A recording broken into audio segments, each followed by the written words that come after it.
원래 대한민국에서 주주총회는 그렇게 일반 저희 국민들의 관심을 갖는 행사가 아니었습니다. 그런데 작년도에 행동주의가 이렇게 크게 되면서 주총에서 주주 제안을 하는 데가 50여 곳까지 늘어났다고 합니다. 작년에는 27개밖에 안 됐는데 2017년에 보면 3건밖에 없었죠. 그런데 이제 점점 작년 이후에 올해는 벌써 2배 가까이 상승하는 그런 추세를 볼 수가 있습니다. 만약에 제가 회사를 저렇게 SM 같은 회사를 만들었어요. 그럼 막 나의 모든 열정을 다해서 몇십 년 동안 키웠어. 네. 물론 여기저기서 투자를 했겠지. 네. 근데 어느 날 내가 주인이 아닌 것처럼 이렇게 조금씩 갖고 있는 사람들이 막 몰려와가지고 야, 너 똑바로 안 해? 뭐 왜 그랬어? 막 이러면 약간 어떠실 것 같아요? 이것들이 뭔데 이렇게 와서 진상을 떨지? 라는 기분 나쁜 생각을 할 수도 있겠는 거예요. 충분히 그럴 수 있습니다. 이제 그럴 수 있는데 방금 이렇게 투자를 받았다는 말씀을 이렇게 좀씩 하셨잖아요, 네. 중간에.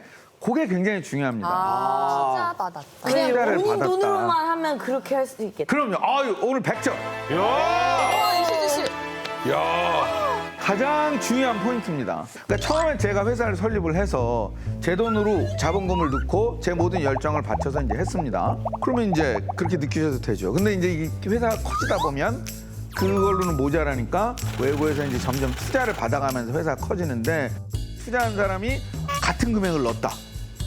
그럼 이 투자한 사람 입장에서는 자기는 이제 동업자가 된 거죠. 네. 반반 동업자.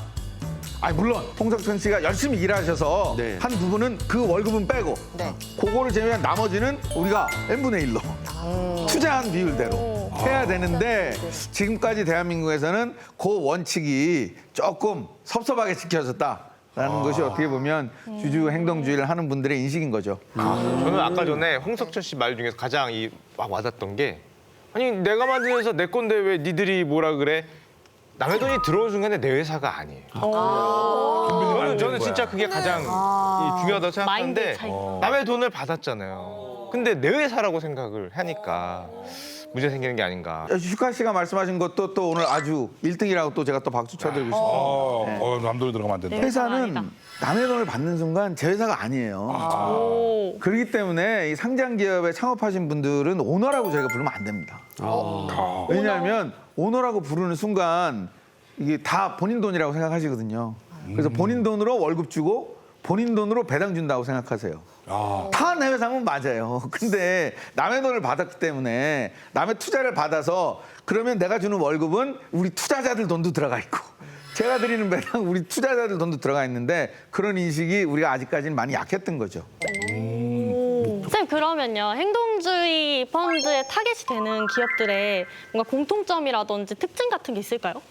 그럼 제가 역으로 그 회사를 몇 개 이렇게 드려볼게요. 네. 그럼 얘는 될 것 같은지 안 될 것 같은지. 네. 네. 삼성전자. 돼요. 왜요? 크잖아요. 크기 때문에 안 됩니다. 너무 커서. 오히려 왜냐하면 펀드가 여기에 영향을 미치려면 여기에 일정 뭐 1%라 주주 제한을 하려면 아까 말씀드렸잖아요. 네. 뭐 1%, 3% 이렇게 가져야 되는데 삼성전자는 시가총액이 너무 커요. 다 쪼개져 있어가지고. 너무 큰 회사기 때문에 내가 그 회사의 1% 지분을 취득한다는 것은 너무 어려워. 돈이 너무 많이 들어요. 삼성전자 시가총액이 지금 얼마입니까? 1% 하려면 얼마나 수 있어요? 벌써 몇 조죠? 몇 조예요? 1% 살려고. 그게 어려울 거고요. 그다음에 이 대주주 지분이 너무 많아도 어려워요. 아. 왜냐하면 별로 안 크지만 대주주 지분이 50%가 넘어가면 그러면 내가 아무리 이걸 해봐도 주총에 가서 이길 수 있는 방법이 없어요. 50%가 그렇기 때문에 그러니까 예를 들어서 그러면 네. 전통적인 가족 기업인데 네네. 좀 우리가 소위 말하는 네. 오너 일가가 지분을 51% 넘게 갖고 있으면 네. 그들의 결정에 따라서 회사가 굴러가잖아요. 그렇습니다. 그럴 때는 저희 같은 소액 주주들은 이게 현실적으로 조금- 어렵습니다. 네, 현실적으로. 행동주의 안 돼요. 50%가 넘으면. 그래서 특성이 일단은 좀 너무 크면 안 되고 네. 그다음에 대주주 지분이 너무 많으면 안 되고 네. 그다음에는 좀 싸야 됩니다. 아, 싸다는 건 뭐냐면 이 회사가 영업은 좋아요. 장사는 잘 돼. 네. 매출은 있고 네. 이익도 있는데 주가가 안 나오는 소위 저평가돼 있는 회사들. 그게 SM이었던 거예요, 그러면? 그렇죠. 시가총액이 쌓여야 된다. 오, SM이 안 비쌌구나. 그러니까 비교를 해보시면 이제 우리가 많이 비교하는 회사가 JYP인데요. 보면은 이익 대비 주가가 JYP가 훨씬 높습니다. LCM보다도. SM보다. 그러니까 SM이 굉장히 저평가돼 있는 거죠. 저평가돼 있지 않으면 행동주의가 들어가지 않습니다. 주가가 싸야 됩니다. 왜냐하면 여기도 펀드이기 때문에 투자해서 자기가 뭔가 이익이 나야 되거든요. 들어가서 고쳐가지고 올리려고. 바로 그겁니다. 오늘 너무 풀려. 저게 행동주의, 저게 행동주의. 내가 들어가서 고쳐서 올리겠다. 바로 싼 주식에 들어갔어. 아니 이거 이 집 음식점 맛없다고 주방에 들어가서 내가 구워서 그렇지. 먹는 거 내가 아닙니까? 들어가서 조미료 더 넣으면 되는 거야. 야, 너무 좋아요. 네, 너무 좋습니다. 기사에 막 나잖아요. 뉴스에 이런 기업들 문제 있다. 그럼 그 타겟이 될 수 있는 건가요? 그렇죠. 사회적으로 좀 문제가 되는 경우들, 그래서 언론에 이렇게 회자되는 경우들도 또 하나의 요건이 될 수 있겠죠. 그래서 예전에도 보면 우리나라의 펀드로서의 행동주의를 처음 했다고 보는 거는 많이 들어보셨을 강성부 펀드라고. 강성부가 누구십니까? 강성부 씨? 강성부님? 모릅니다. 강성부 펀드 이런 거. 처음 들어봐요. 뭐냐면 강성부 씨가 우리나라 행동주의 펀드의 1세대라고 보시면 되겠습니다. 실제로. 농담으로 한 게 아니고 진짜 강성부가 이름이었네요. 사람 이름. 그렇구나. 진짜 이름이었네. 원래 이분은 이제 채권 애널리스트 하던 분이었는데 한국에 이 저평가된 주식들이 너무 많고 문제가 있는 회사들이 너무 많다라고 보고 이거를 우리가 올릴 수 있는 여지가 있다라고 해서 그걸 시작을 한 거죠. 그때가 어떤 시점이냐면 예전에 그 한진칼, 그 땅콩 회항도 있었고 회장님의 어떤 그 형사적인 혐의들도 있었고 그래서 사회적으로 굉장히 문제가 되는 그러한 언저리에 소위 강성부 펀드가 지분을 매입해서 올라간 경우도 있었고 그러니까 온라인 전에 강성부 펀드가 있었어요. 그다음에 이제 남양유업도 뭐 여러 가지로 대리점 갑질이라든지 불가리스 사태들이 터지면서 행동주의 펀드가 나와서 타겟이 된 게 있고 그리고 여러분들 잘 아시는 그 오스템 임플란트라는 이 임플란트 회사가 횡령. 한국 이래 최대 횡령 금액이 나와가지고 그 이후에 이제 또 강성부 펀드가 최근에 거기에 들어가서 행동주의를 했었죠. 강성부 펀드 아직도 있어요? 그럼요. 아직도 하라고 있구나. 그럼요. 선생님 그러면은 그런 그 행동주의 펀드들이 들어가서 네. 뭐 기본적으로는 뭐 체질 개선하고 뭐 이런 거 하라 할 것 같은데 구체적으로 어떤 것들이 많이 들어가서 요구하는 건가요? 그러니까 이제 주주 제한을 이제 하는 내용들을 가만히 보면은 크게 이제 두 종류 정도로 나눌 수 있는데요. 네. 일단 현금이 많이 쌓여 있는 거를 주주들한테 좀 돌려줘라.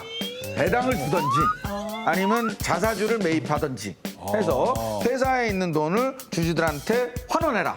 그게 이제 하나의 큰 흐름이고 또 하나는 우리들의 요구를 반영할 수 있는 감사 또는 이사들을 선임해 달라. 그리고 이제 후보를 내는 거죠.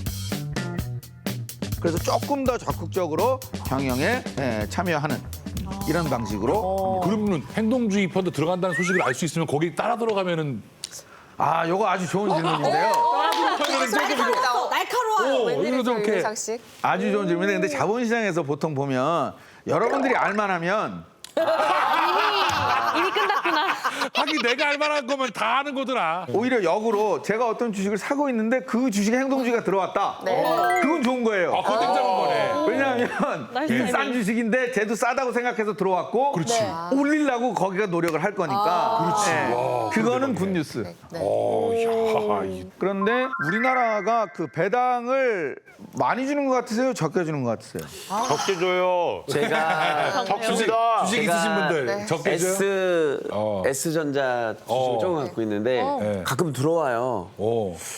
제가 기억에는 한 800 얼마 뭐 이렇게 들어오나? 800만 원이요? 하신 거예요? 만 원이요? 800원. 주당 800원. 그럼 지금 삼성전자 주가 얼마죠? 5, 6만 5, 6만 원입니다. 원. 그럼 몇 프로죠? 1% 막 그 정도 안 되는 것 같아. 그게 이제 배당 수익률이라는 건데요. 우리가 굉장히 낮죠. 그 네. 배당 수익률이. 5만 원 주고 사서 800원 배당 받으니까. 저 9만 원에 샀는데요. 그리고 이제 그 주가 떨어진 것까지 또 조금 영향이 있으신 거고. 또르르. 이 배당 수익률도 우리나라가 낮고요. 그다음에 배당 성향이라는 지표가 있는데 이거는 벌어들인 이익 대비 얼마만큼 배당을 하느냐 이걸 보여주는 겁니다. 그러니까 번 돈을 다 배당 주면 100%. 그러면 너무 많이 주죠. 왜냐면 회사가 좀 뭐 투자도 하고 그래야 되니까. 그래서 보면 프랑스나 영국 같은 데는 한 절반쯤, 그죠? 회사가 돈을 벌었으면 절반을 배당을 주는 거예요. 영국 주식 사야겠네요. 그렇죠. 배당을 많이 줍니다. 우와. 그리고 미국도 한 40% 정도 되고. 근데 이제 동부가 3국이 낮은데 그 중에서도 한국이 이제 배당을 굉장히 많이 안 주죠. 저는 이게 생각을 해보면은 우리나라 그 회장님이라고 하죠. 네. 그분들이 예. 주는 걸 아까워하세요. 그러니까. 예를 들면 자기 지분 20%면 회사에 있으면 이 100이 다 내 거 같은데 나눠주면 나는 20밖에 못 받으니까. 맞아요. 좀 아까워하시는 게 있는 게 아닌가. 그래서 약간 들거든요. 아니면 이게 배당을 나눠주는 것도 동업자라고 생각을 해야 되는데 사실 동업자라고 하면 전통적으로 얼굴도 좀 보고 밥도 먹고 네. 뭐 이래야 동업자지 뭐 수천 명이 다 내 동업자라고 생각은 안 되니까 이게 조금씩 주는 것 같아. 나 너무 조금 받잖아. 예, 그러니까 이제 뭐 동업자를 어떻게 정의를 하느냐에 네. 따라서 좀 다르겠지만 네. 돈을 냈으면 그 돈만큼에 대해서는 인정을 해줘야 되는데 지금까지는 그걸 잘 인정을 안 해준 거죠.